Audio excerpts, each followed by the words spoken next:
최상병 특검은 수사 기간 동안 이른바 VIP 경로서를 확인하는 성과를 거뒀습니다. 하지만 구명 로비 의혹에 대해서는 여전히 실체를 확인하지 못한 상태인데요. 오늘 수사 결과에 이 내용이 담길지도 관심입니다. 김영수 기자가 정리했습니다. 실종자 수색에 나섰던 20대 해병대원의 안타까운 죽음, 조사 과정에서 있었던 외압과 구명 로비까지.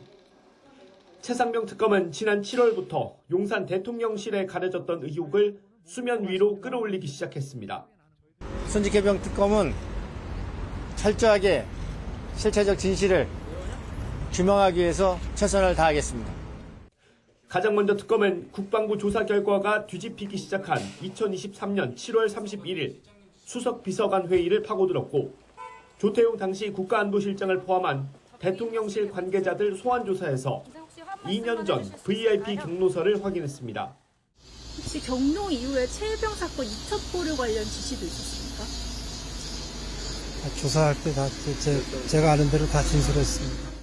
김계환 전 사령관에 대한 신병 확보를 시도한 것 말고는 수사 내내 압수수색과 자료 분석, 소환 조사에 매달린 최상병 특검은 활동 종료 한 달을 앞두고 승부수를 던졌습니다.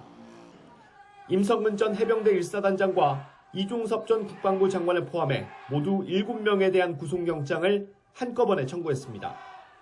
하지만 대부분 기각되면서 뒤늦게나마 최상병 순직의 책임을 일부 확인하는 데 만족해야 했습니다. 여전히 최상병 순직에 법적 책임 없다는 입장이실까요? 의혹의 정점 윤석열 전 대통령을 처음으로 소환한 건 지난 11일. 이후 구치소 방문 조사까지 한 특검은 최상병 순직 사건 수사에 조직적인 외압이 있었다고 판단하고 모두 12명을 기소했습니다. 사단장까지 처벌하는 것에 강한 질책을 했고, 이때부터 대통령실 및 국방부 고위직들의 조직적인 직권남용 범행이 이루어지기 시작했습니다. 특검은 공수처가 최상병 사건 수사를 지연하거나 소속 검사에 대한 고발 사건을 방치했다고 보고 전직 부장검사 2명과 오동훈 공수처장까지 모두 5명을 재판에 넘겼습니다. 임성근 전 사단장의 처벌을 막기 위한 이른바 구명 로비가 있었다는 의혹은 여전히 미궁인데 최종 수사 결과 발표에 어떤 내용이 담길지 주목됩니다. YTN 김영수입니다.